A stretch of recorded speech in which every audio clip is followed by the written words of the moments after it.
Hi friends, ಹೇಗಿದ್ದೀರಾ? ಜಗತ್ತಿನಲ್ಲಿ ಮೊದಲು ಸೂರ್ಯ ಹುಟ್ಟೋದು ಅದು ಜಪಾನಿನಲ್ಲಿ.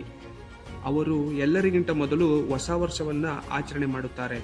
ಆದರೆ ವಿಧಿ ಅವರನ್ನು ಸಂಭ್ರಮದಿಂದಿರಲು ಬಿಡಲಿಲ್ಲ. ಏಕೆಂದರೆ ಹೊಸ ವರ್ಷದ ಆರಂಭದ ದಿನವೇ ವಸುಂಧರೆ ಮೈ ತೊಡವಿ ಬಿಟ್ಟಿದೆ.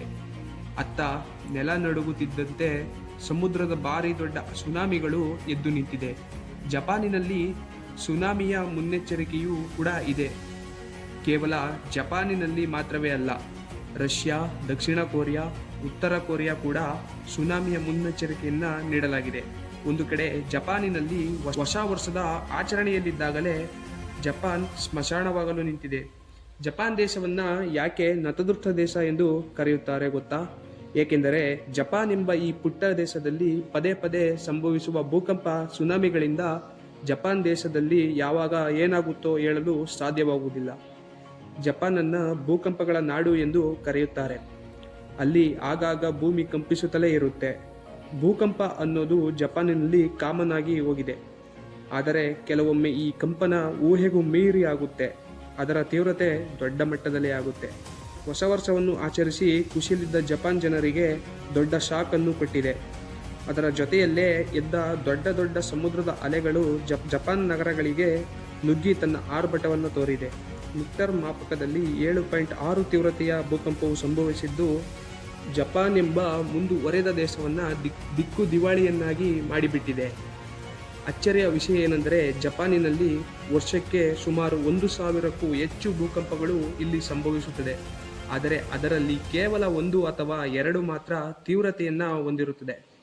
ಇಂತಹ ತೀವ್ರತೆಯ ಭೂಕಂಪ ಈ ಬಾರಿ ಹೊಸ ವರ್ಷವು ಬರುತ್ತಿದ್ದಂತೆ ತನ್ನ ಆರ್ಭಟವನ್ನು ತೋರಿಬಿಟ್ಟಿದೆ. ಜಪಾನಿನಲ್ಲಿ ಒಟ್ಟು 155 ಕಡೆ ಭೂಕಂಪವು ಸಂಭವಿಸಿದೆ. ನೂರಾರು ಮನೆಗಳು ನೆಲಕ್ಕೆ ಉರುಳಿಬಿಟ್ಟಿದೆ. ರಸ್ತೆಗಳು ಬಾಯಿ ಬಿಟ್ಟಿದೆ. ಸಾವಿರಾರು ಜನ ಅವಶೇಷಗಳ ಅಡಿಯಲ್ಲಿ ಸಿಲುಕಿದ್ದಾರೆ. ಹೀಗೆ ಅವಶೇಷದ ಕೆಳಗೆ ಸಿಲುಕಿರುವ ಜನರನ್ನು ರಕ್ಷಣೆ ಮಾಡುವ ಕೆಲಸ ತುಂಬ ವೇಗವಾಗಿ ಕೂಡಿದೆ. ಜಪಾನ್ನಿಂದ ಬರುತ್ತಿರುವ ಒಂದೊಂದೇ ವಿಷಯಗಳು ಕೂಡ ನಮ್ಮನ್ನು ಭಯಪಡಿಸುವಂತೆ ಇದೆ. ಭೂಕಂಪದ ಹೊಡೆತಕ್ಕೆ ಜಪಾನ್ ಕತ್ತಲಲ್ಲಿ ಮುಳುಗಿದೆ. 45,000 ಮನೆಗಳು ವಿದ್ಯುತ್ ಸಂಪರ್ಕವಿಲ್ಲದೆ ಕತ್ತಲಲ್ಲಿ ಕಾದಾಡುವಂತೆ ಆಗಿದೆ. ಹಲವು ನಗರಗಳಲ್ಲಿ ನೀರಿನ ಪ್ರಭಾವ ಉಂಟಾಗಿದೆ. ಪ್ರಮುಖ ಹೆದ್ದಾರಿಗಳಲ್ಲಿ ಬಿರುಕು ಉಂಟಾಗಿರುವುದರಿಂದ ವಾಹನ ಸಂಚಾರವು ಪೂರ್ತಿ ನಿಂತು ಹೋಗಿದೆ. ಇದರಿಂದಾಗಿ ಅಗತ್ಯವಿರುವ ಜಾಗಕ್ಕೆ ತಲುಪುವುದಕ್ಕೆ ರಕ್ಷಣಾ ಪಡೆಗಳಿಗೆ ಕಷ್ಟವಾಗುತ್ತಿದೆ. 40ಕ್ಕೂ ಹೆಚ್ಚು ವಿಮಾನ ಹಾರಾಟವನ್ನು ರದ್ದು ಮಾಡಲಾಗಿದೆ. ಒಂದು ವೇಳೆ ಜಪಾನ್ ಅಲ್ಲದೆ ವಿವಿಧ ಬೇರೆ ಭಾಗಗಳಲ್ಲಿ ಭೂಕಂಪ ಆಗಿದ್ದರೆ ಅದು ತುಂಬಾ ಪರಿಣಾಮ ಬೀರುತ್ತಿತ್ತು. ಆದರೆ ಜಪಾನ್ ಇದಕ್ಕೆಲ್ಲ ಮೊದಲೇ ರೆಡಿಯಾಗಿ ಕುಂತಿರುತ್ತೆ. ಜಪಾನಿನಲ್ಲಿ ತುರ್ತು ಪರಿಸ್ಥಿತಿಗಳು ಬಂದಾಗ ಅಲ್ಲಿಯ ಜನರ ಮೊಬೈಲ್ಗೆ ಮುನ್ನೆಚ್ಚರಿಕೆಯ ಕ್ರಮಗಳು ಬರುತ್ತೆ. ಅದೇ ರೀತಿ ಭೂಕಂಪ ಸಂಭವಿಸುವ ಮುನ್ನವೇ ಅಲರ್ಟ್ ಮೆಸೇಜ್ ಬರುತ್ತೆ. ಇದರಿಂದ ಜನರು ಸುರಕ್ಷಿತ ಪ್ರದೇಶವನ್ನು ಸೇರಿಕೊಳ್ಳುತ್ತಾರೆ. ಇನ್ನು ಅಲ್ಲಿ ಮನೆಗಳನ್ನು, ಕಟ್ಟಡಗಳನ್ನು ಕಟ್ಟುವಾಗ ಮುನ್ನೆಚ್ಚರಿಕೆಯನ್ನು ವಹಿಸಿಕೊಳ್ಳುತ್ತಾರೆ. ಈ ವಿಚಾರ ಕುರಿತು ನಿಮಗೇನೆನ್ನಿಸುತ್ತೆ ಅದನ್ನು ಕಮೆಂಟ್ ಮಾಡಿ.